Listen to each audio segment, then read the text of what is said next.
There are cries the world never hears, cries too soft to disturb the privileged, too far from the cameras, and too frequent to matter to those no longer listening. But to one mother, those cries were everything.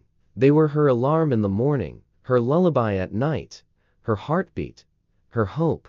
Her name was Awa. Awa had never seen luxury, never known a hot meal every night, never owned a pair of shoes without holes. But she had known love, the kind that anchors you when everything else is gone. Her husband, Isafu, had died a year earlier, killed in a mine collapse while working to feed their newborn son. He had kissed her forehead that morning and promised to bring back food. But all that returned was his blood-stained ID card and the silence that follows sudden grief. Left behind in a small hut made of mud and broken dreams, Awa held her son, Kofi, and swore to him, "You will live. No matter what this world takes from me, I will give you life." But life in the outskirts of Burkina Faso was not merciful. Kofi was now 6 months old, and he was dying. Fade into a small hut. Shadows move on the wall. Awa dips a dirty cloth into lukewarm water and dabs it on her baby's forehead. Voiceover. His cries had become faint, more like whispers now. His body had grown limp. His little chest rose and fell like a fragile bird's wing. He hadn't laughed in days. His eyes no longer followed her. Awa knew fever when she saw it, and hunger too. The river water she boiled could no longer cleanse the sickness, and her own milk had dried weeks ago. Her body had nothing left to give. She had visited the village clinic. They had turned her away. No medicine, no doctor, no help, they told her. Take him to the city if you can get there in time. She had no money, no transport, no relatives. Just hope, stubborn as thorns, rooted deep in her chest. So she wrapped her baby in a faded shawl, strapped him to her back, and stepped into the rising heat of the morning sun. Cut to Awa, walking barefoot along a red dirt road, the wind blowing dust around her. She shields her eyes, clutching Kofi's weakening body behind her. Voiceover. She walked for hours, then days. She knocked on doors for water. Some people gave. Most looked away. At a market, she begged for bread. One man handed her half a loaf. Another called her a curse. "You let that child die in your womb, and now you bring bad luck," he spat. Awa said nothing, just lowered her eyes, kissed her baby's head, and kept walking. His skin was burning now. His breath came in gasps. "Just a little longer, my love," she whispered. "We'll get help soon. Mama's here." The city skyline finally came into view after 3 days. But by then, her feet were bleeding, her lips cracked, and Kofi was almost silent. Cut to a crowded hospital gate. People push and shout. Nurses move hastily past the poor. Awa stands with Kofi tied to her back, reaching out, whispering for help. There are moments in history when time holds its breath, not for war, not for wealth, but for the soundless cry of a mother and the terror of a leader. That day, the city of Ouagadougou bustled as always. The sun-scorched pavement, radios buzzed with politics, everyone hurried somewhere. No one had time to stop, except one man, and his name was Ibrahim Traoré.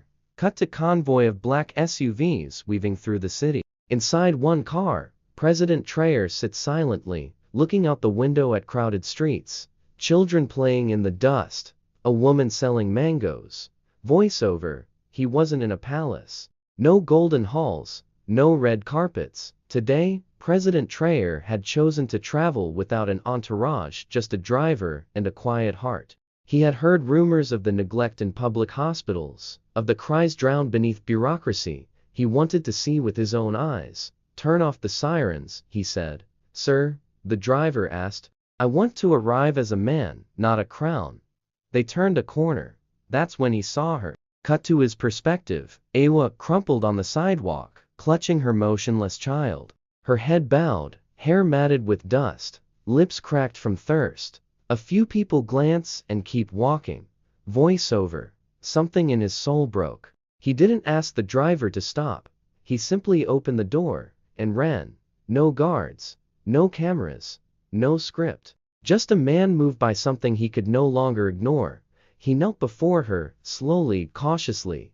The dust clung to his trousers, the noise around them faded, and in the stillness, Awa looked up, her eyes swollen, her lips quivering. She did not know he was the president, she only saw a man willing to kneel. Cut to Awa's tearful face, barely believing someone stopped. Her voice is weak. Awa, please, please save my son. Traoré gently unwraps the cloth from Kofi's face. His small chest is barely moving, his skin pale, his lips blue. Voiceover. In the arms of this grieving woman lay a child at death's door. Traoré had seen suffering before on battlefields, in burned villages, through statistics and charts, but never like this, never in his hands. The weight of one life was heavier than 1,000 reports. He turned to the hospital gates. Traoré firmly. Why is she outside? A security guard stepped forward, confused. Guard? Sir, we told her there's no space. She's just a beggar, probably exaggerating. Traoré stern. Beggar? She's a mother. This is her child. Would you say the same if it were your own? The guard froze. Traoré stood tall, holding Kofi gently. His voice, low but commanding, rang out. Traoré, this child is dying, and your hospital turned him away.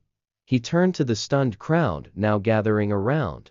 Traoré, what kind of nation have we become where a mother walks for days and finds only locked gates and cold hearts? Silence. Only the wind responded. Cut to hospital director rushing out, gasping as he recognizes Traoré. Director, Mr. President, forgive us, we didn't know. Not all stories end where we expect.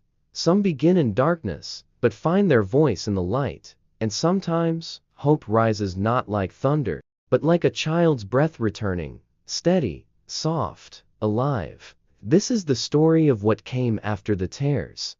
Of what happens when one leader listens, when one mother refuses to give up, and when one life becomes the heartbeat of a nation. Cut to a sterile hospital room. Morning sun trickles in through the window. Awa lies beside a hospital crib where little Kofi sleeps peacefully. A feeding tube runs into his arm. His chest moves with calm rhythm. His eyes twitch gently in sleep. Voiceover. For days, the doctors whispered uncertainly. His fever had raged too long. His body had nearly surrendered. But on the 6th morning, Kofi opened his eyes. Cut to a nurse rushing to Awa. Nurse gasping. He's awake. Awa leaped from her chair and dropped to her knees beside the crib. She stared at her son's eyes now fluttering, full of soft confusion. He looked around, weakly. He blinked once. Then, he reached toward her. Her trembling hand met his tiny fingers, and for the first time in weeks, he smiled. Awa collapsed in sobs, but they weren't sobs of fear or grief anymore. They were the sobs of a mother witnessing a miracle. Cut to President Traoré entering the room quietly. He watches the moment from a respectful distance, deeply moved. Voiceover. President Ibrahim Traoré returned that day. He didn't bring cameras, no announcements, no press. He came, as a witness, to see the boy he held in his arms, the boy who once felt weightless with death, now fighting to live. He approached slowly, his voice soft. Traoré, how is our little warrior? Awa stood up quickly, wiping her eyes. She didn't know whether to bow or speak, but Traoré simply smiled and offered her a chair. They sit together, looking at Kofi. Voiceover. They sat in silence for a while. No politics, no power. Just a woman and a man united by what they'd nearly lost. Traoré quietly. He changed me. You know. Sarah blinked, surprise. Traoré. I understood what the people needed. But I had forgotten how much pain hides in silence.